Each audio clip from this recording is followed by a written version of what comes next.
తన గురించి మీరు ఏదో దాస్తున్నారని మాకనిపిస్తోంది.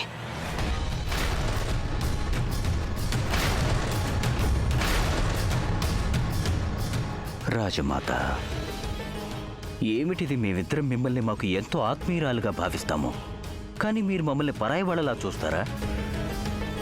మీకు మేము చెప్పే ఒక్క మాట మీద కూడా నమ్మకం లేదా? సరే అయితే అలాగే అనుకుందాం. మీరు ఇప్పుడు చెప్పినట్టుగా మేమే తనని మీ దగ్గరికి తీసుకొచ్చామని అనుకుందాం.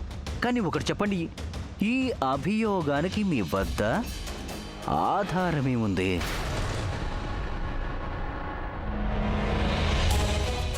ఆధారాలేవి ఉండవు రాజమాత. ఎందుకంటే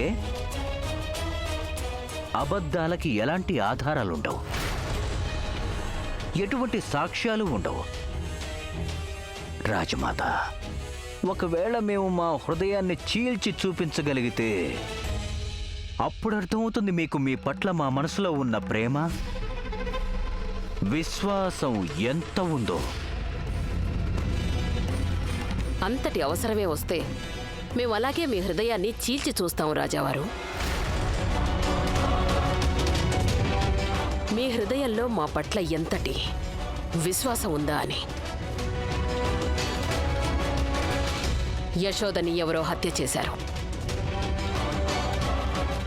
ఒకవేళ హత్య జరిగుంటే ఏదో ఒక సాక్ష్యం అనేది ఖచ్చితంగా దొరుకుతుంది కదా.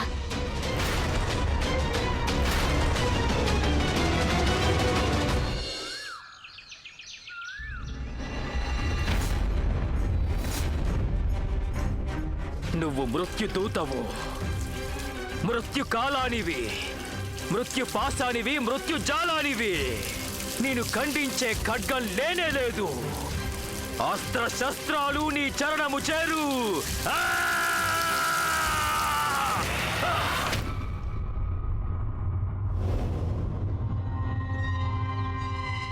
మేము కేవలం ఒక దేవుడికే ఉపాసనలు చేస్తాం.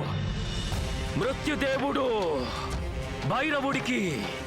మృత్యువు ఏదో ఒక రోజు అందరినీ వరిస్తుంది, కానీ మేమా మృత్యువుని వేడుకుంటున్నాం. ఈ రోజు రావద్దు, ఈ రోజు రావద్దు. ఈ అగ్నితాపాన్ని ఎవడైతే భరించగలడో వాడి తాపాన్ని ఆ ఇంద్రవదన్ మాత్రం ఎలా భరించగలడు? ఇంద్రవదన్!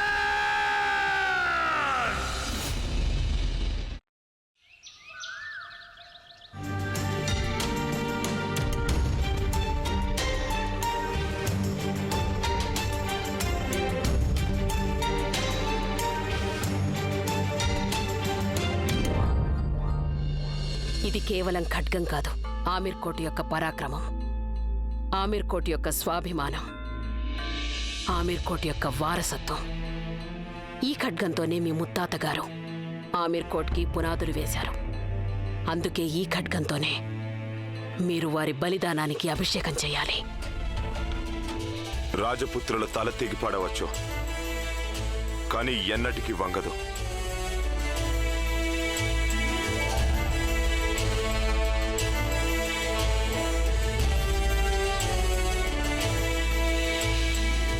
విజయీ భవ.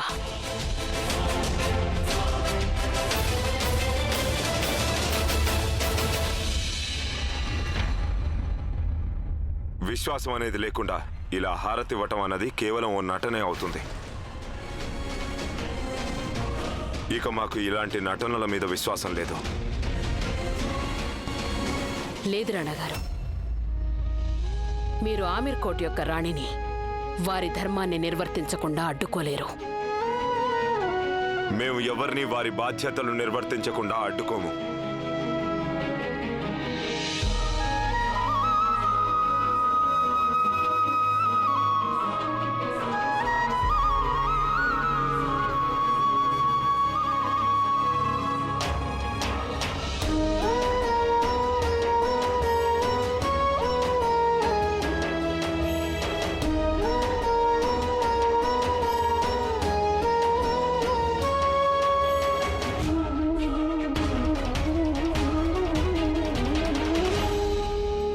ఇది రక్షాసూత్రం.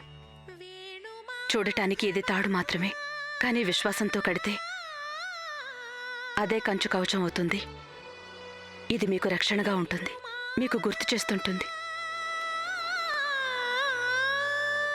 నన్ను రక్షించుకోవడానికి మీరు తిరిగి రావాల్సి ఉంటుందని.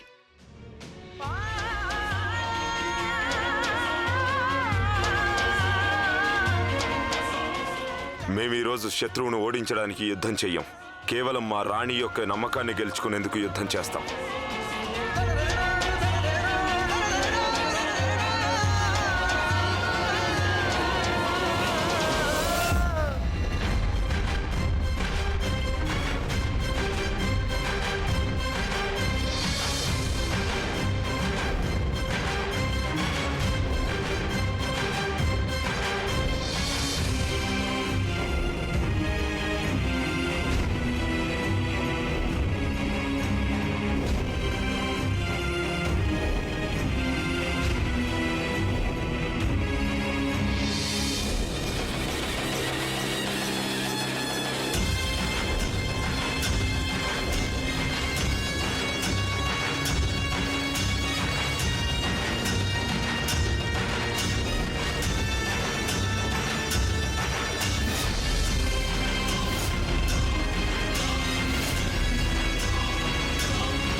నన్ను వెళ్ళనివ్వండి రాజమాత. లేదు రాణి, రాజపుత్రిక తన భర్తతో కలిసి యుద్ధరంగానికి వెళ్ళకూడదు.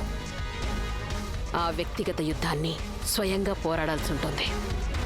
పెళ్లి కూతురిలా సింగారించుకొని భర్త విజయుడై తిరిగి రావాలని ప్రార్థించాలి. మరొకవేళ లేదంటే ఆత్మాహుతి చేసుకుంటుంది.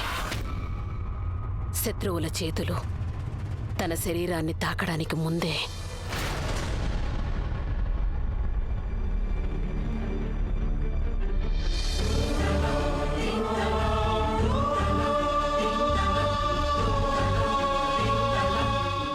శరీరాన్ని త్యజిస్తుంది.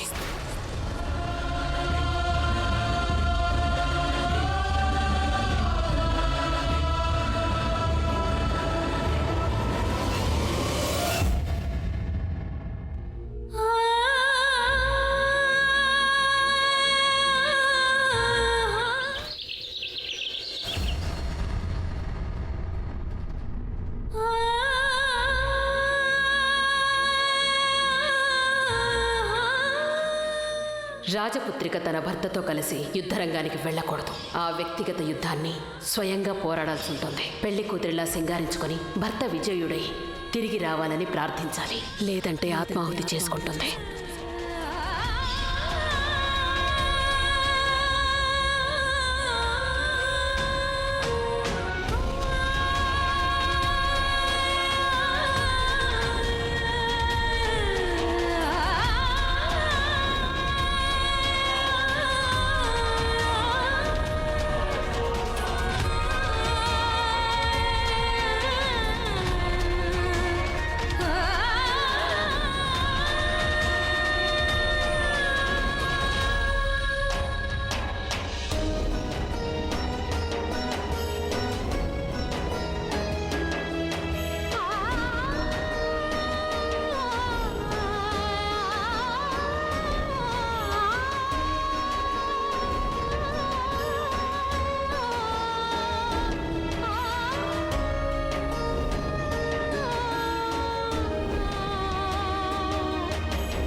రాకుమారి గారు ఇక్కడ లేరు. మేము రాజకుమారి కోసం రాలేదు, నిన్ను కలవడానికే వచ్చాం. రాణా గారికి ఇంకా అవినాష్ సింగ్ చౌహాన్ల మధ్య ద్వంద్వ యుద్ధం జరుగుతోంది. మా బట్టలు సిద్ధం చేయి.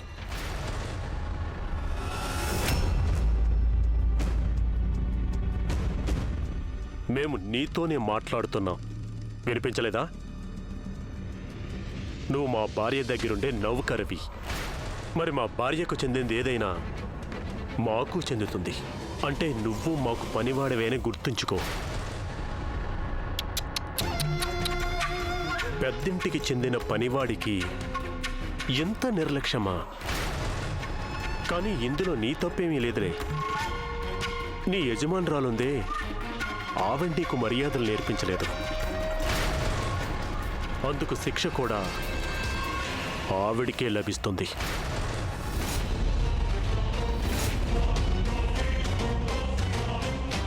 ఆగండి. మీ బట్టలు సిద్ధం చేస్తాను.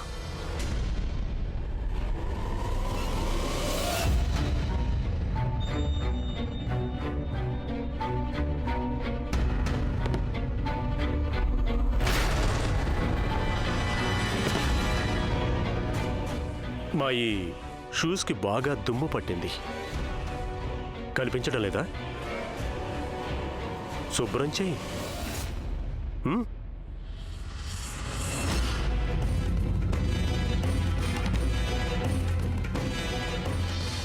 అలా కాదు, బాగా నాకి దాన్ని శుభ్రం చెయ్యి.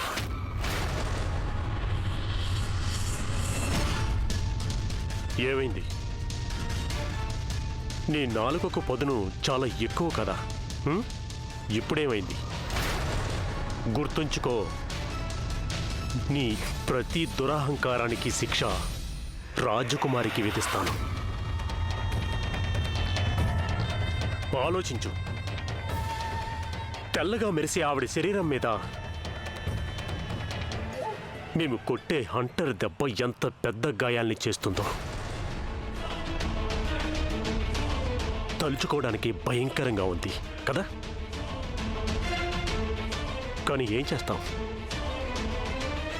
ఎవరో ఒకరికి శిక్ష విధించక తప్పదు కదా.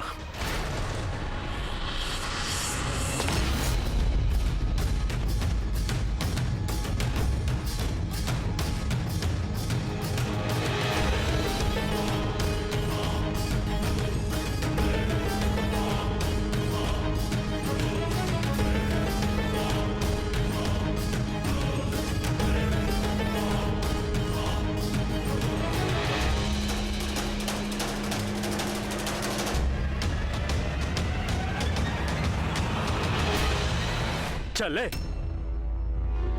మా షూ అనవసరంగా నీ కారణంగా మురికైపోతాయి. కానీ నువ్వు మాత్రం నీ స్థాయిని ఎప్పుడు మర్చిపోకు.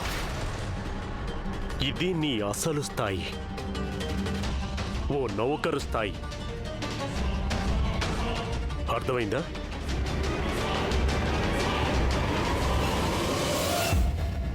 రేపు అసలు ఈ యుద్ధం మా ఇద్దరి మధ్య ఉండుంటే అమ్మతోడు ఈడు బూట్లతో పాటు ఈయన్ని కూడా శుభ్రం చేసి పారేసేవాడిని.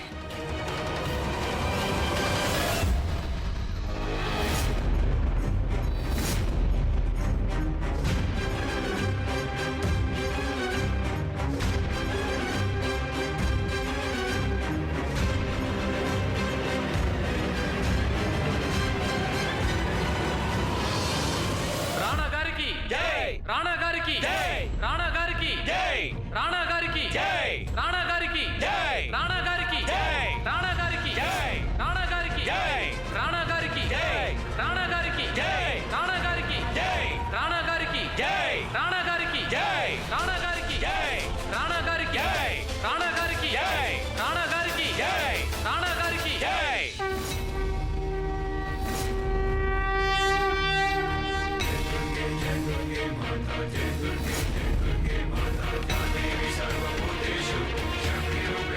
దుర్గమ్మ తల్లి, ఆ మృత్యుదేవతని ఎవరైనా ఓడించారంటే అది కేవలం నువ్వే.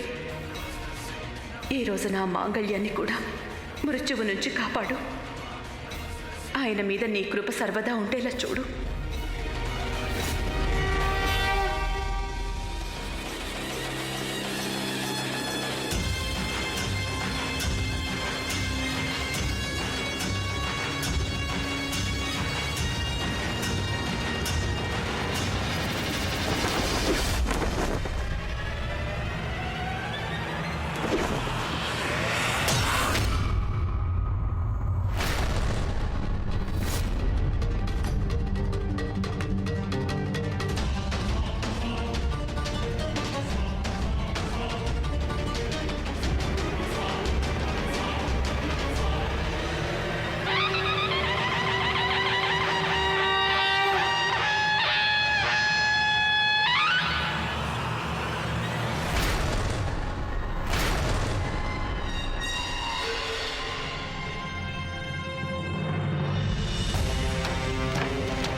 రాణి గారు ద్వంద్వ యుద్ధం మొదలు పెడుతున్నారు. రాణా గారికి ఏమై ఉంటుంది? ఆ పిచ్చివాడి మాటల్లో పడి ఆయన ఇలాంటి నిర్ణయం ఎందుకు తీసుకున్నారు? ఆయన్ని రక్షించు దుర్గమ్మ.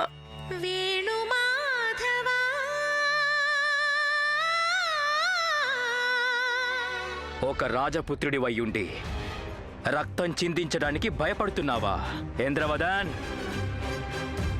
అస్సలు భయపడకండి. మా హృదయం చాలా ఉదారమైనది. మేము కొంచెం జాగ్రత్తగా మీ ప్రాణాలైతే తీస్తాము, కానీ మీ రక్తాన్ని ఎక్కువగా చిందించములేండి.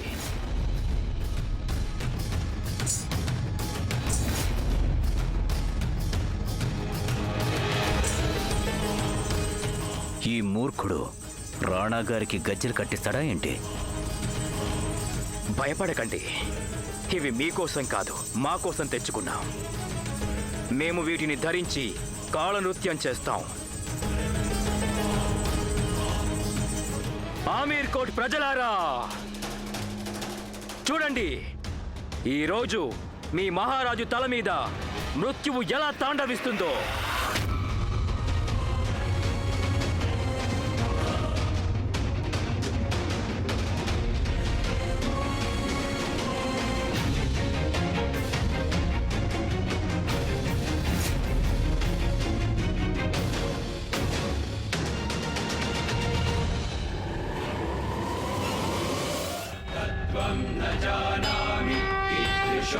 ఇక యుద్ధం మొదలెడదామా?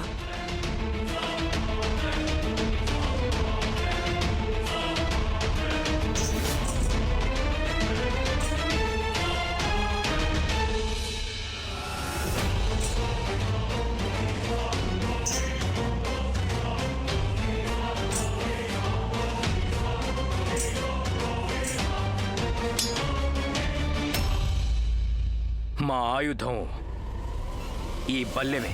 యుద్ధంలో ఆయుధాలు ఒక్కటే కాదు, శక్తియుక్తులు కూడా అవసరం.